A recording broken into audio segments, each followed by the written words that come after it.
All right. Welcome to Karate Talk number 1 with Josh McCullers and Stan Godfrey. Nice to meet you. Stan Godfrey is guest number 1 of Karate Talk number 1. And we're here in beautiful Redland, Alabama. And I don't know if y'all know anything about karate and karate functions, but in our type of karate, when we have discussions like this, we have beer along to go with it. Now, Stan's is, you can't, but it's Budweiser, Coors Light. All right. So first off, we're going to have Stan introduce himself, and I'll introduce myself, and then we'll go from there. I'm Stan Godfrey, 63 years old. I started in karate in late 1971.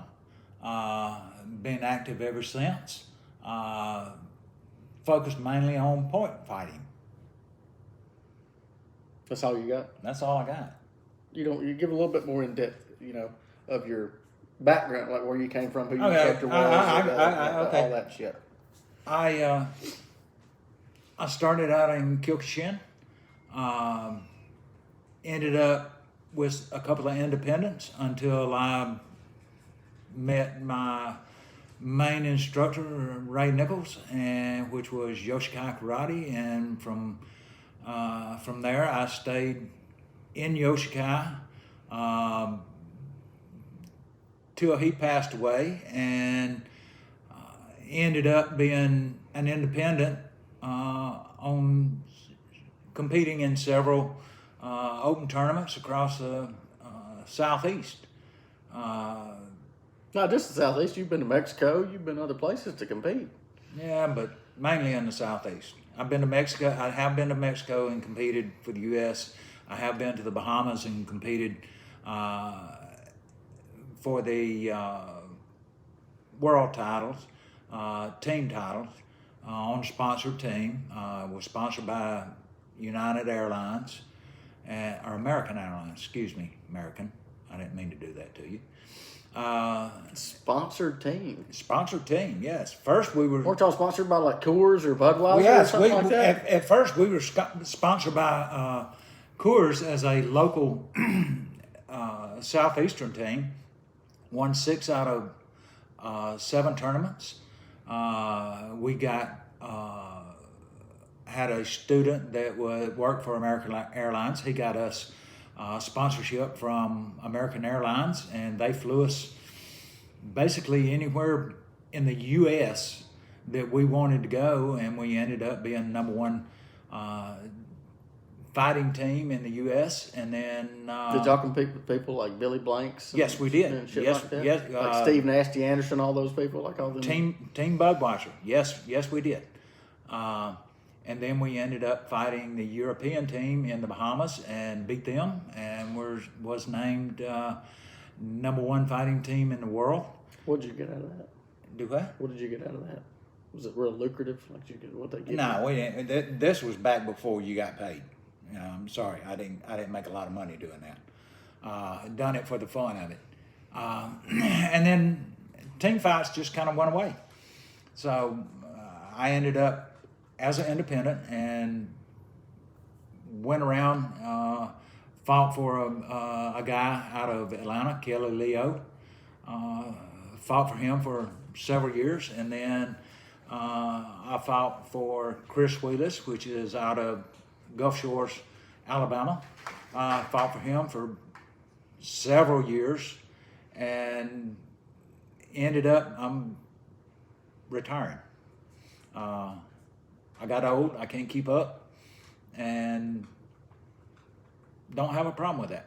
I'm 63, I can't keep doing this forever. Old, hurt, and Old, hurt, broke, want to talk karate right now. Yeah, I'm a lot remanufactured. I'm not original equipment anymore.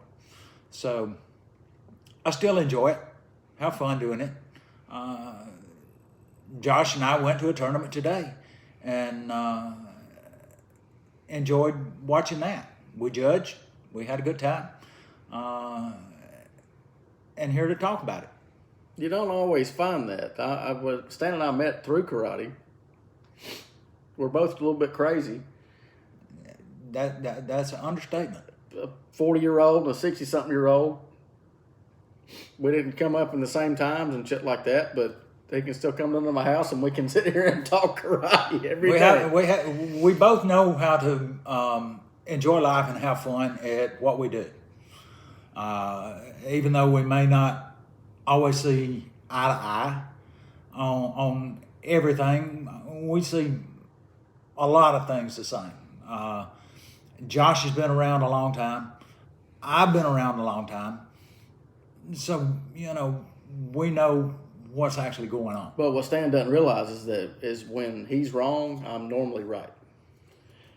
He's not always willing to admit it, but I'm right, not like almost 100%. When he does that, I just go get another beer.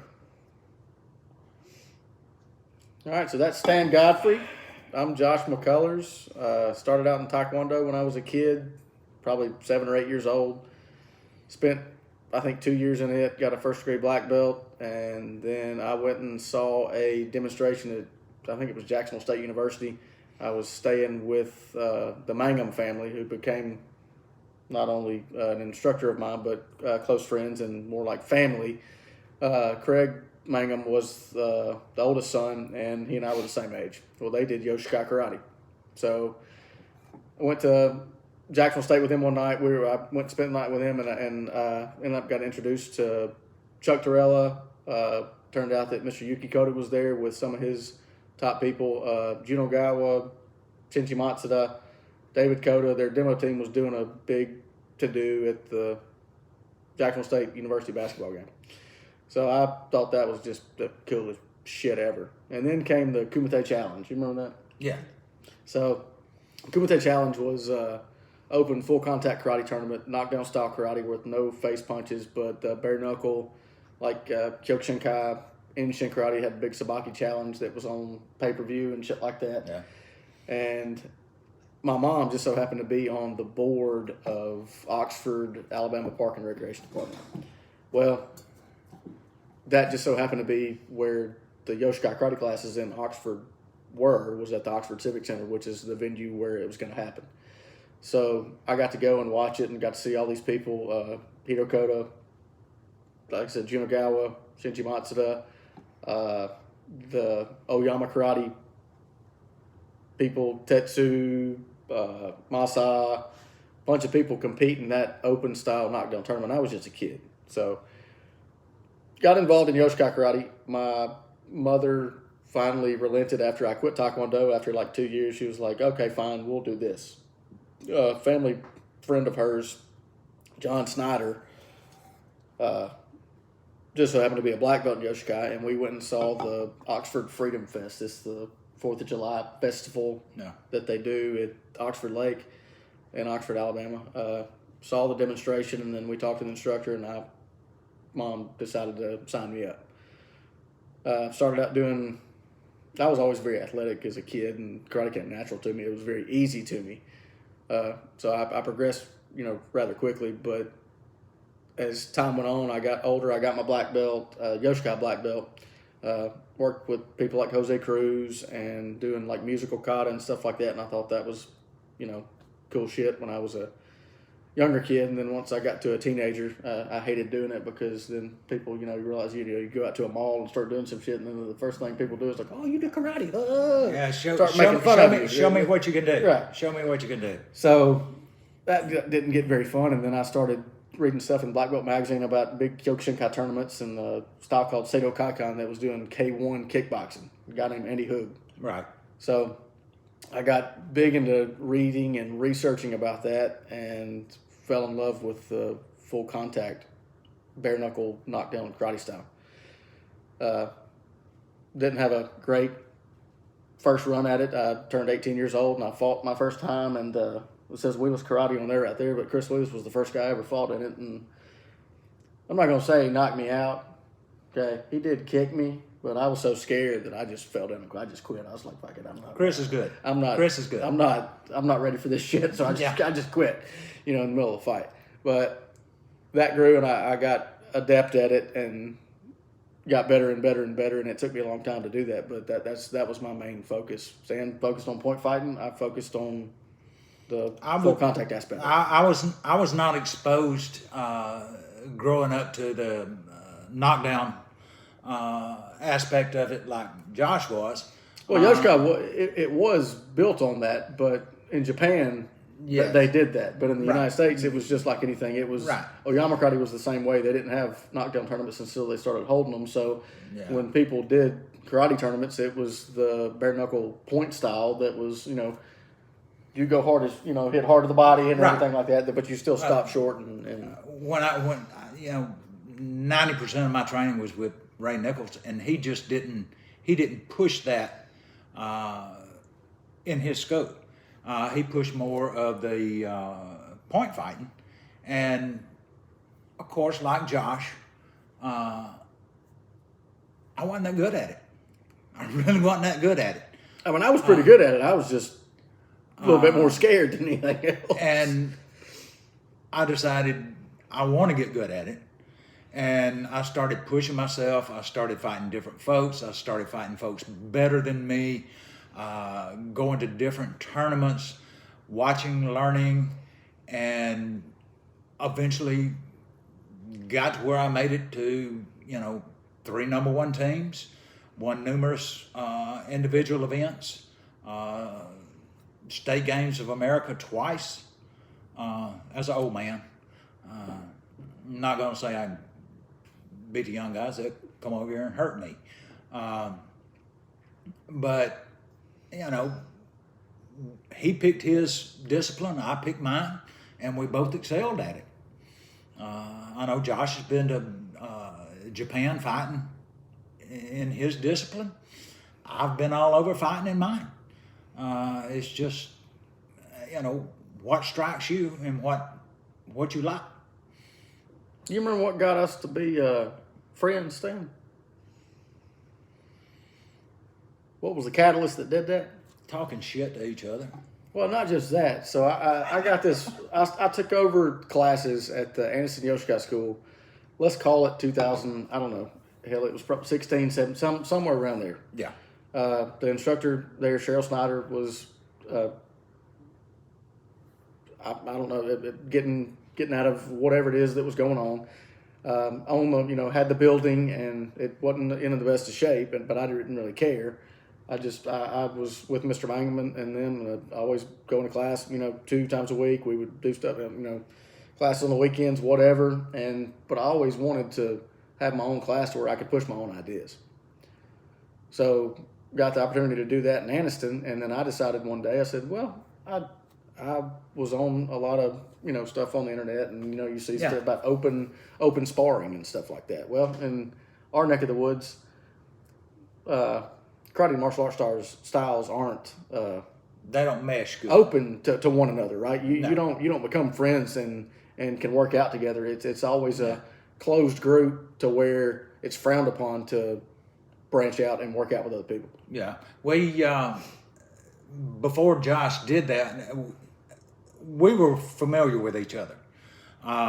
He used to wear pink. I swear to God, they were pink pants coming to tournament. Pink. They They're were probably red. They were faded, but they red. were pink. I still wore them since we quit making them.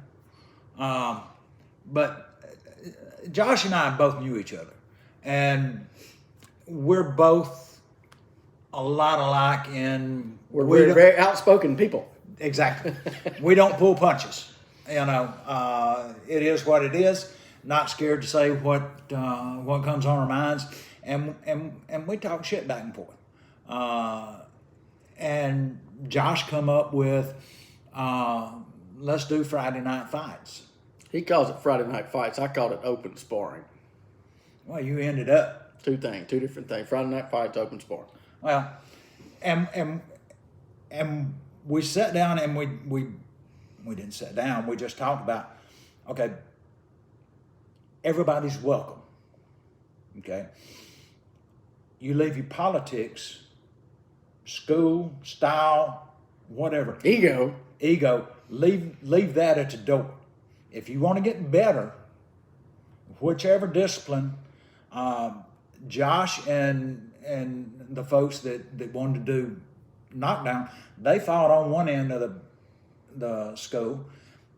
Everybody wanted to do points, fought on the other end down where I was, and we interchanged some. there was some of the knockdown folks come down there and fought with me. I wasn't stupid enough to go up there and do what they did without getting, because I'd get hurt. I know I would. I didn't grow up with it. So how many years did we do that? It was about a year, maybe let's call it 2 years. But Yeah. it turned out the first night we did it, we had probably let's call it 30 people. Yes. And it might have been more than that. It might have been Yeah. it might have been 20. It might have been There was a you know, lot. There was a lot. The majority of the people were from our local Yoshika schools, Yes. Oxford, Anniston, Talladega, Jacksonville, wherever, which was fine. We just wanted people, and the whole premise of me opening that up was because I was active fighting, and I did it selfishly. I needed people to spar with. Right. Well, we put it out there that, look, if we're doing this for people to get better, okay? If you fight the same people you always fight, you're never going to get better. You got to have.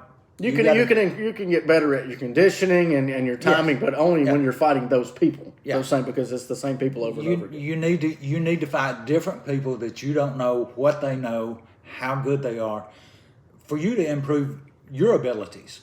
And that's what we said. No politics, come and get better.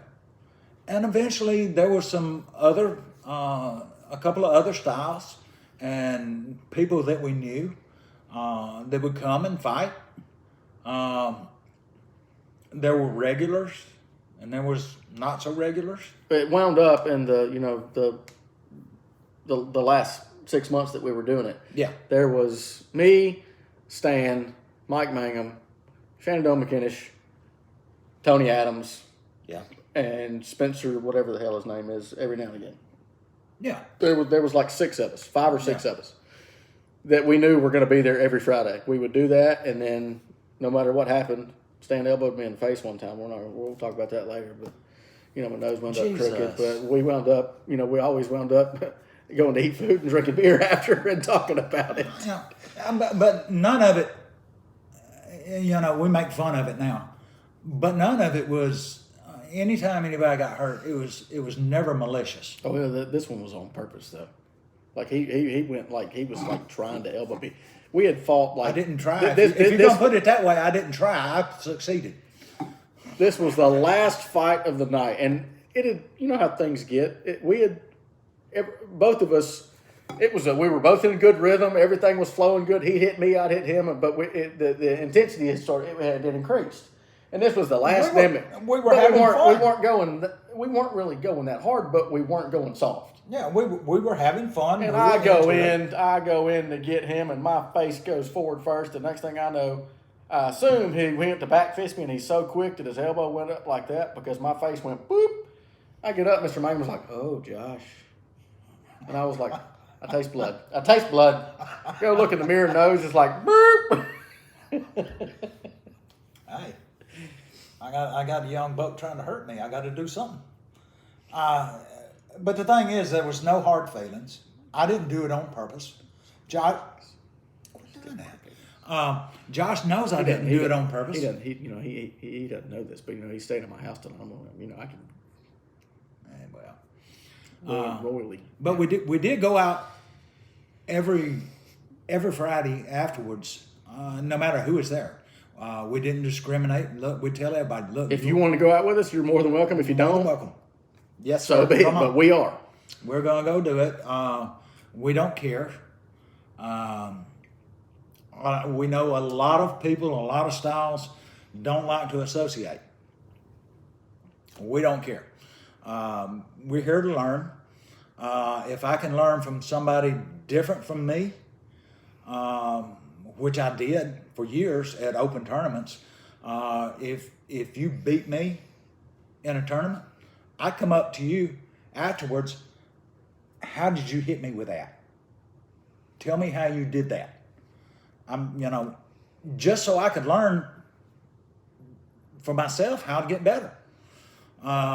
You gotta put your feelings and your ego off to the side if you want to get better. if you fight the same people all the time, it's just like kissing your sister.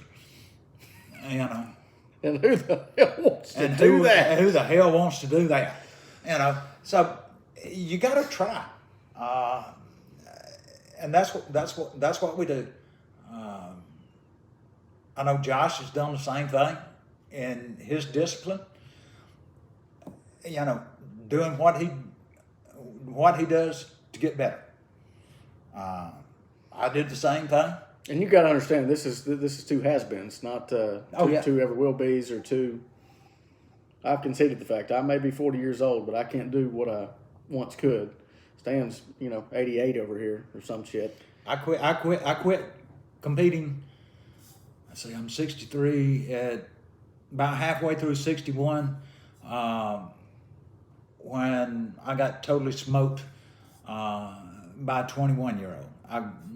I couldn't find nobody my age to fight. So Was this in Atlanta? no, this was in Birmingham at a Pro-Mac tournament. I made it to the finals. The 20-year-old made it to the finals. The 30-year-old made it to the finals. So we had 3 folks, so they had to give a bye. Well, who'd they give the bye to? You would have thought they would have given the bye to the old guy. But no, they gave it to the 30-year-old, and I had to fight a 21-year-old. And, I mean, I held my own for a little while, but... You a little bit pissy about that? No, I'm a lot pissy about it. I got a lot pissy about it. I stayed with him for a while, but I was 40 years older than the guy. I mean, come on. My days are gone. I know that. I understand that. I've already accepted it. It's not a problem. I still enjoy going, watching. And we like talking about it, and we still like being involved with it. Hell yeah. As far as being involved with it, we went to a tournament today. We went to Mr. Mark Rudd's tournament down in Andalusia, Alabama. South Alabama Karate Open. That's right. And you can hear about that on the next episode.